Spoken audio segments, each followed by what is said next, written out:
Hello and welcome to Afternoon Tea with Karen. Let's look at some stuff that's been on the telly recently. A statue of Captain Cook was sawn off at the ankles overnight in a confronting protest ahead of Australia Day. But many people will still be celebrating, the country's oldest flag maker saying it's had a bumper year. In the dead of night, vandals target a statue of Captain James Cook that had stood there for 90 years. Spraying on the plinth, the colony will fall. The so-called civil resistance youth movement then moved to a Queen Victoria statue nearby, splashing it with red paint. This morning, Cook was carted away. The government says it will be repaired and replaced. This sort of vandalism really has no place in our community. Criminal behaviour, she says. Legitimate protests, say others. I think it's about time. I think it's very clever. This is criminal. It's vandalism to public property. It's not a very serious charge compared to other crimes that you can commit. Like doing a Nazi salute. And Australia hasn't been a colony for over 120 years. That should be some sort of charge there. But anyway,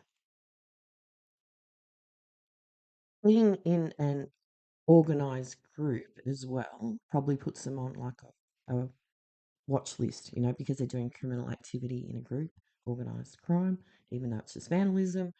But anyway, some other people that are on a watch list. Good evening. It was, and frankly disturbing, a group of more than 20 men with balaclavas or wearing masks faced off with the riot squad this afternoon. They marched through the streets of Artarmon before boarding a train. Among them, Thomas Sewell, the self-appointed leader of a group called the National Socialist Network. He and his followers were escorted from the train station. At least one person was arrested. The group ordered to move on and banned from Australia Day events in the city.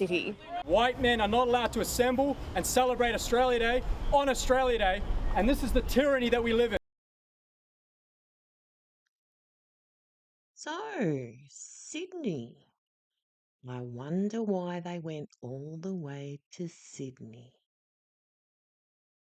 Idiots who tried to destroy Australia Day. That's what our Premier is calling a group of far-right extremists. Tonight, Anthony Albanese has joined the condemnation too, saying the behaviour has no place in this country, as calls grow for stronger laws to crack down on hate.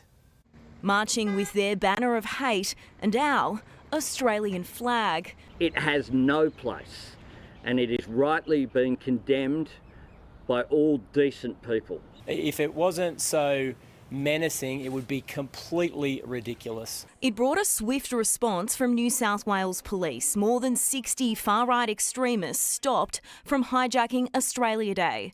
Today, police and the nation's security service on alert for what is a growing threat. And we have seen a rise in neo-Nazi activity, on extreme right-wing activity.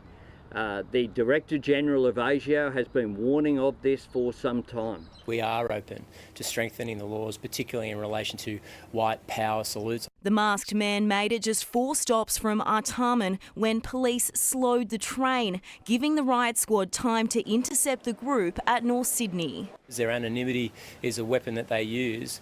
I think most people would ask why. Why do you need to be anonymous? And yesterday they were exposed, forced to remove their face coverings, fined for offensive behaviour and ordered to stay away from the city and public events.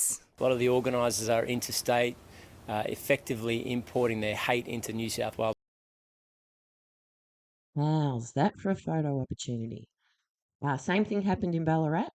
They came to Ballarat and went to like photo shoots. So, diversity and inclusion. Push out the white men for, trans women and people of colour. Where do they go? They start to flock together because they've got, a cause in common.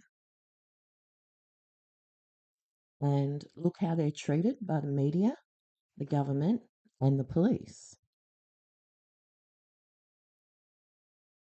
So logically, they will grow in numbers. However, I am very, very sus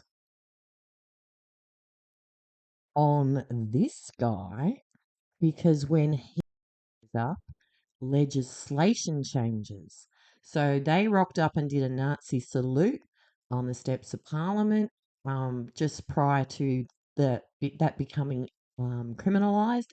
And to do that, they lowered the threshold for hate speech. And now he's in New South Wales, who are looking at doing the same thing.